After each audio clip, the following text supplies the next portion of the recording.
Sepensaji Podcast. Bersama saya Pak Barik dalam program edukatif Sepensaji Podcast.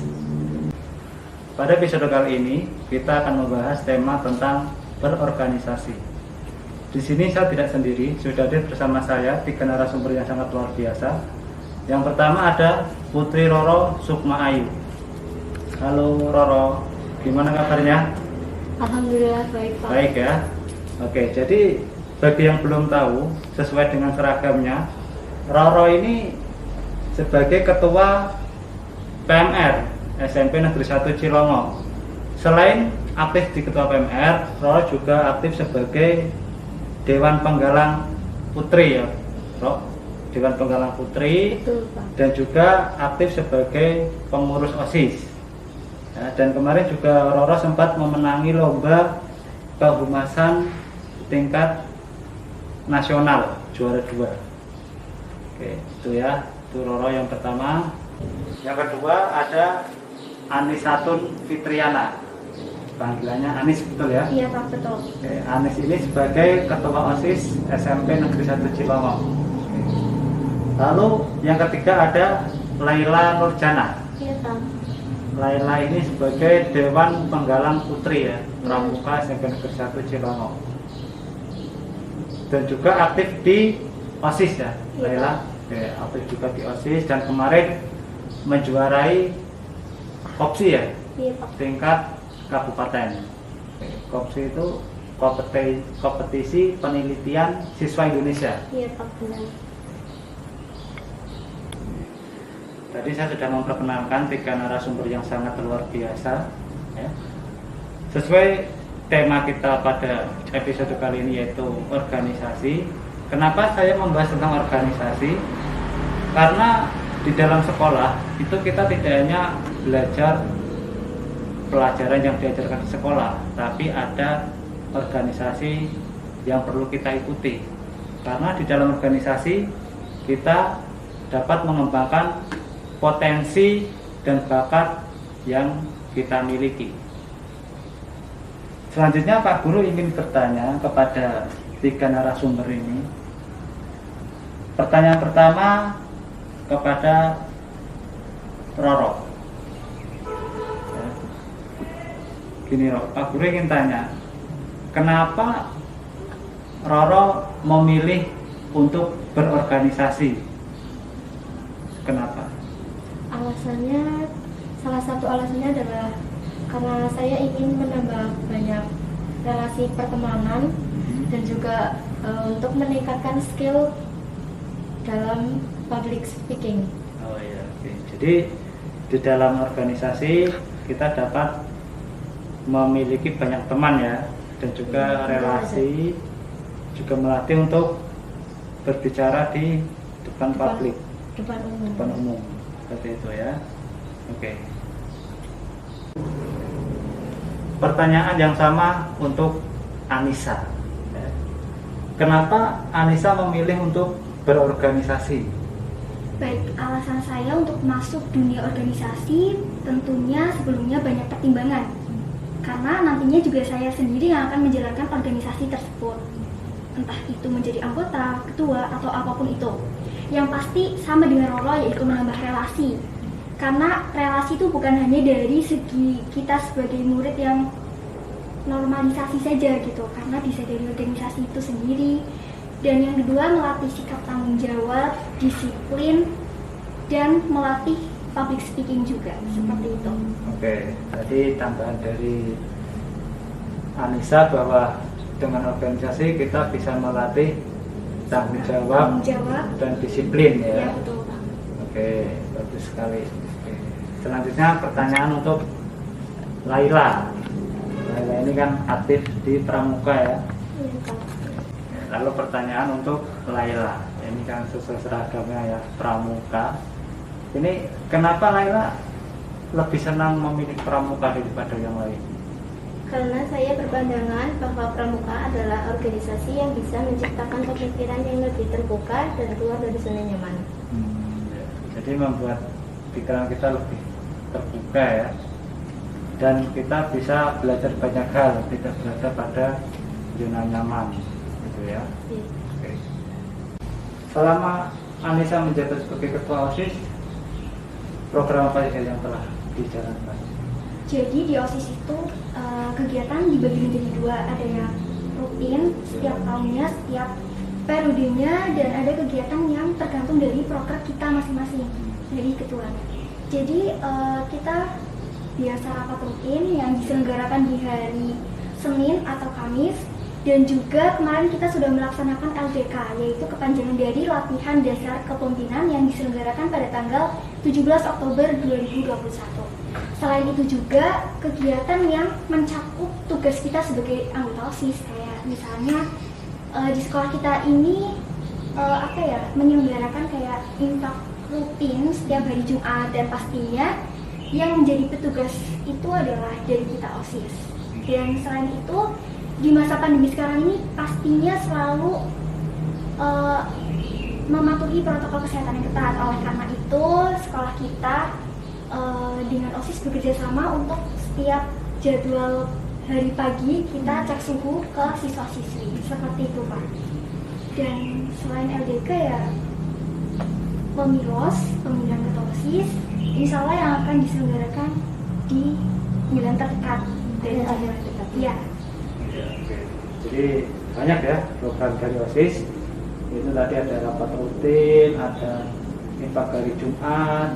Di era pandemi ini juga ada cek suhu di depan ya ketika siswa berangkat sekolah.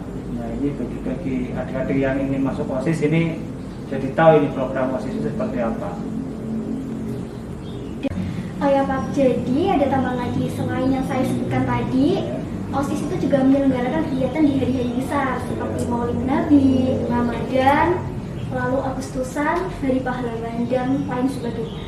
Oh ya, ternyata selain yang tadi sudah disebutkan, OSIS juga aktif di hari-hari besar ya, dan hari nasional. Iya Pak, betul. Oke. Kalau dari pramuka, biasanya apa cara kegiatannya lah?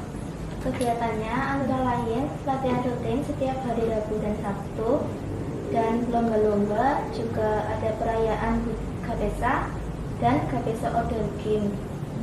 Begitu Pak.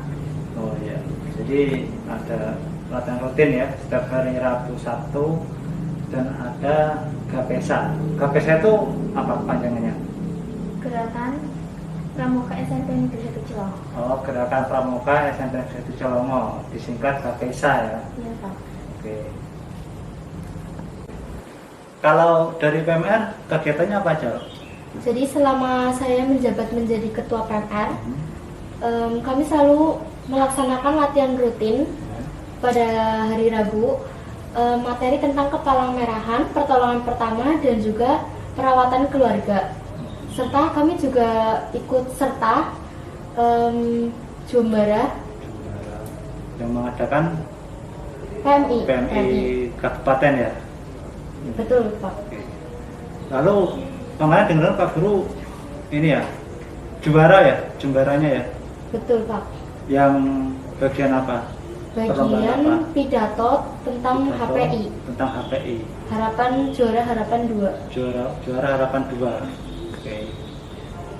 HPI itu apa kepanjangannya? HPI itu kepanjangan dari Hukum Perikemanusiaan Internasional. Oh iya. Oh sorry, tadi juara harapan 2 atau 3?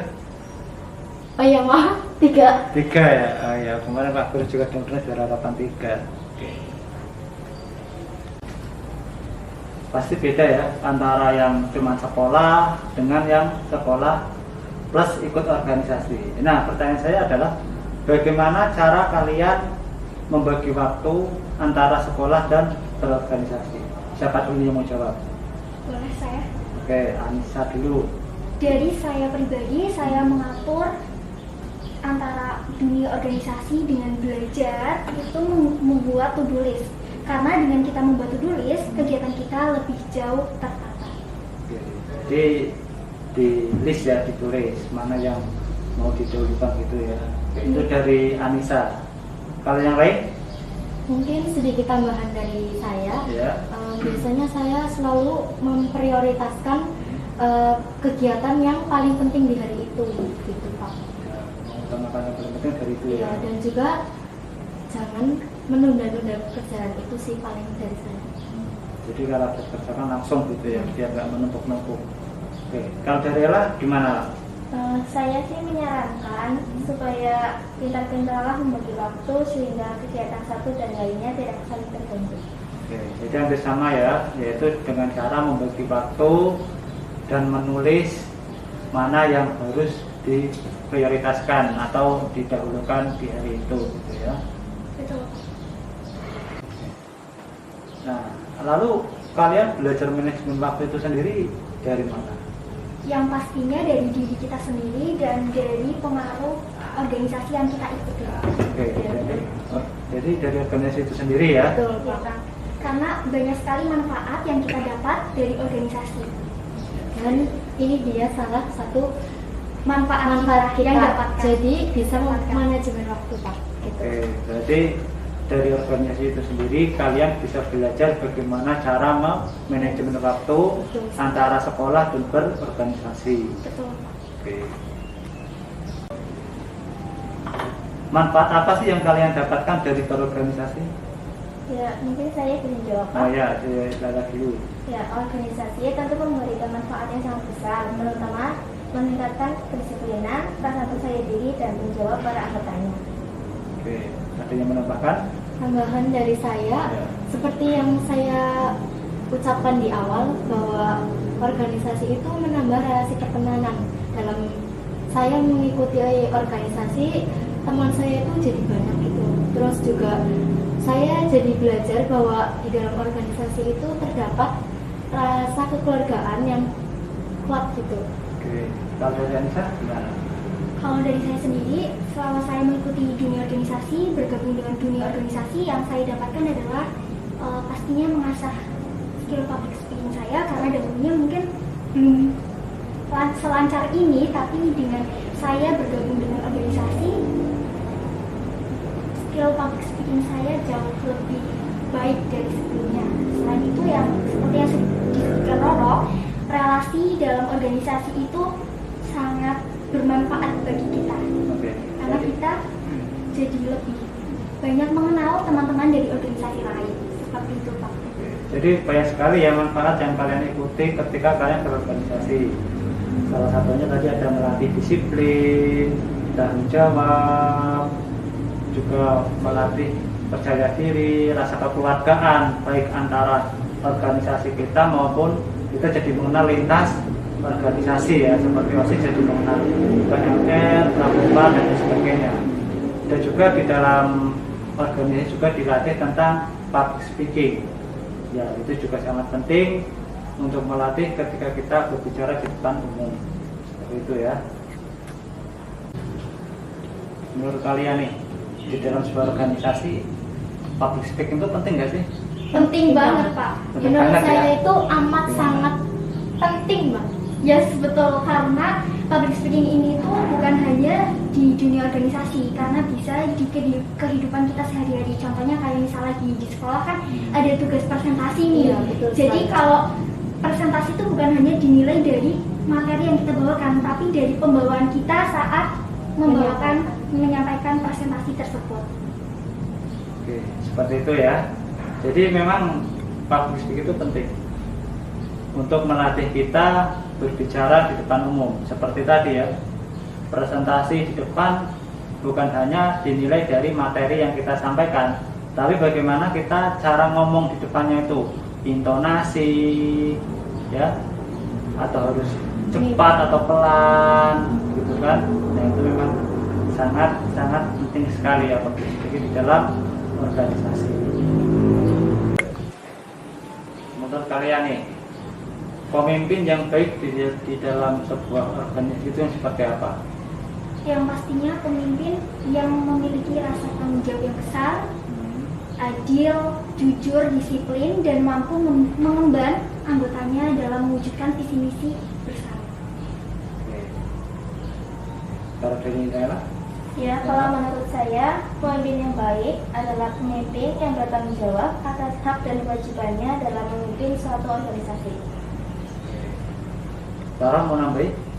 Mungkin kalau dari pandangan saya, pemimpin yang baik itu yang mampu mengajak anggotanya itu bekerja sama, lalu dia itu juga bisa membangun suasana. Karena bekerja sama dalam organisasi itu sangat penting. Oke. Jadi itu ya, bahwa pemimpin yang baik di dalam organisasi itu adalah pemimpin yang jujur, disiplin, adil, dan mampu mengajak anggotanya untuk terlibat aktif gitu ya, tidak membeda-bedakan gitu ya. Dan ini nanti sudah kalian lakukan ya, karena kalian kan sebagai pemimpin nih, pemimpin organisasi OSIS, PFR gitu, gitu ya. Insyaallah. Oke, sambil belajar. Lalu, apa sih harapan kalian untuk organisasi maupun ekstrakurikuler yang ada di sekolah kita ini? Mungkin yang pertama dari Laila dulu. Ya, semoga organisasi dan ekstrakurikuler yang ada di SMP Negeri 1 Ciliwung ini semakin maju dan berkembang dalam menciptakan generasi yang unggul dan berprestasi. Oke. Kalau dari Anissa gimana? Kalau dari saya, harapan saya dengan organisasi maupun ekstrakurikuler yang ada di sekolah ini agar tetap berjalan dengan lancar, berkreasi di masa pandemi. Jangan menjadikan pandemi ini untuk kita tidak berprestasi seperti itu, karena yang pasti semoga organisasi dan ekstrakurikuler ini dapat mengembang siswa-siswi untuk menemukan bakat dan minatnya. Oke. Kalau dari Roro gimana? Harapan saya untuk organisasi yang ada di sekolah ini adalah untuk semakin banyak peminatnya, karena saya lihat di angkatan yang sekarang itu kurang banyak, bahkan terbilang sedikit, apalagi untuk anak laki-lakinya. Oke, jadi harapan kalian, harapan kita bersama bahwa semoga organisasi maupun ekstrakurikuler yang ada di sekolah kita ini menjadi lebih maju, lebih berjaya. Nah, walaupun ini pandemi ya, tapi tidak menyurutkan semangat kita untuk terus berprestasi, dan juga semoga peminatnya lebih banyak lagi, terutama yang laki-laki itu ya. Oke, pertanyaan terakhir untuk kalian. Apa sih harapan atau motivasi kalian untuk adik-adik kelas yang belum ikut organisasi? Coba dari Anissa dulu. Dari saya sendiri, seperti yang kita sudah sampaikan di awal, bahwa banyak manfaat yang kita peroleh dari organisasi, baik itu dari OSIS, PMR maupun pramuka. Karena manfaat itu pun sudah kami rasakan sejak kita bergabung dengan organisasi. Itu selanjutnya dari Rara dulu. Nah, mungkin dari saya buat kalian yang penasaran manfaat lebih banyak dari organisasi, mungkin bisa gabung di organisasi yang ada di sekolah ini. Tuh. Oke ya, jadi itu ya, manfaat organisasi itu memang banyak sekali. Jadi untuk adik-adik kelas yang belum ikut organisasi, silakan gabung dengan organisasi yang kalian senangi, karena di dalam organisasi kita belajar banyak hal seperti tadi, public speaking, kekeluargaan, bekerja sama, dan lain-lain. Seperti itu ya. Dalam organisasi kita dapat belajar banyak hal. Sampai jumpa. Terima kasih. Terima kasih sudah menonton sampai akhir. Jangan lupa like, comment, share, and subscribe. See you. See you. Bye-bye.